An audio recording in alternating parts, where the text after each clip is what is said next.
some questions, and you'll have and you can answer and you answer them. What I answer? What, Filipino or English? Um,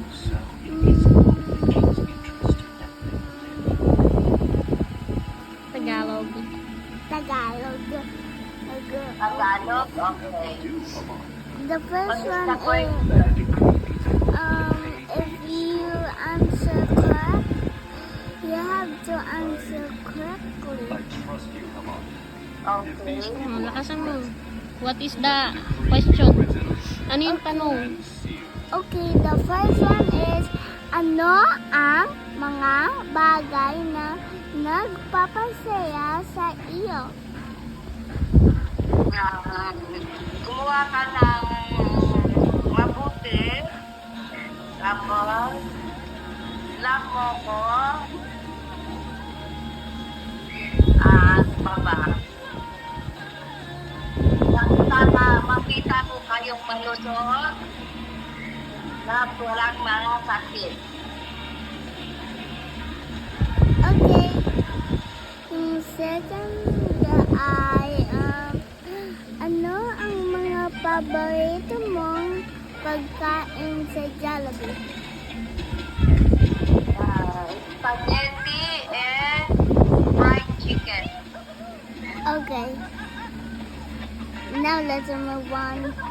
Paano mo pinapakita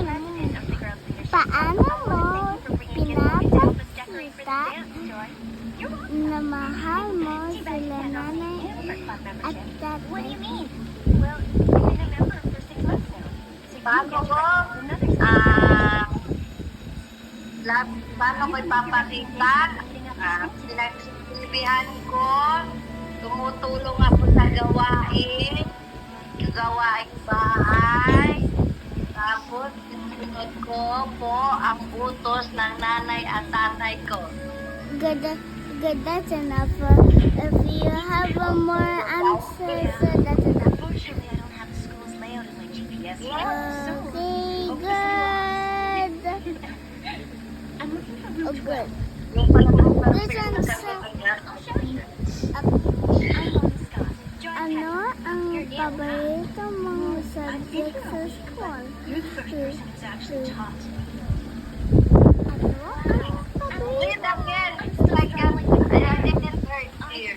Oh, see. See you soon, Dali. Basa mo daw ng malakas. Ang paborito? Ano? Ano ang paborito mong subject sa school? Ako, recess. Recess isn't a subject. It's break.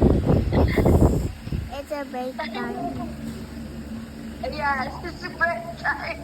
Umo wants break time, not subject. Sorry, but it's a subject, so you have to answer any subject. It's not a subject.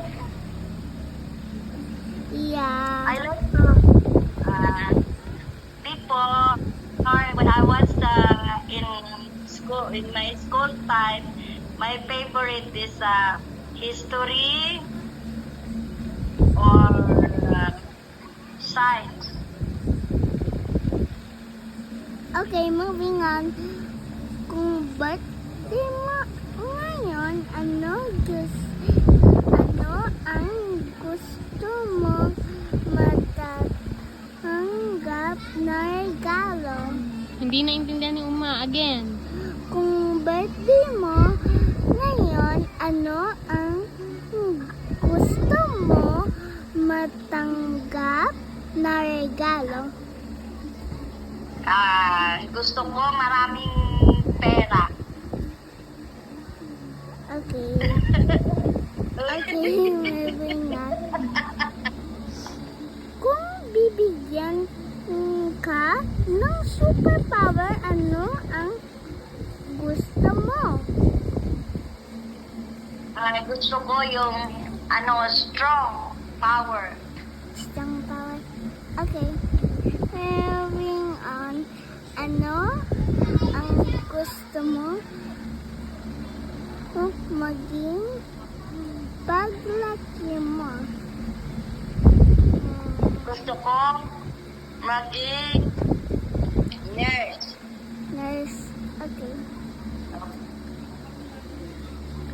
Sino ang mga kaibigan mo sa iyong paaralan? Think of your old friends when you were still a child. Like that.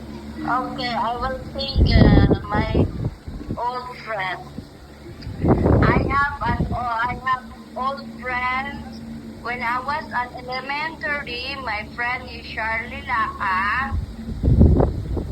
And then when I was in school time, I have two friends, Lorena and Raquel.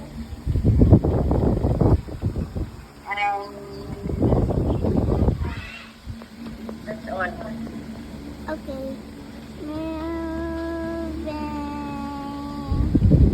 Sabi ko yung cartoon, hindi na kasi isisend ko na bukas sa pag-uwi ko. Uma, now here's the, another question. Okay. Ano ang paborito mong laruin kasama ang iyong mga kapatid? Harutan. What? Harutan lang. Harutan. Harutan. Ano ang paborito mong lugar na pasyalan? Pasyalan means hang out, okay? Okay. Correction pag may paboritong pasyalan, like a park. Oh, Like a park? Loleta Park. good. Say bye to your vlog. Bye.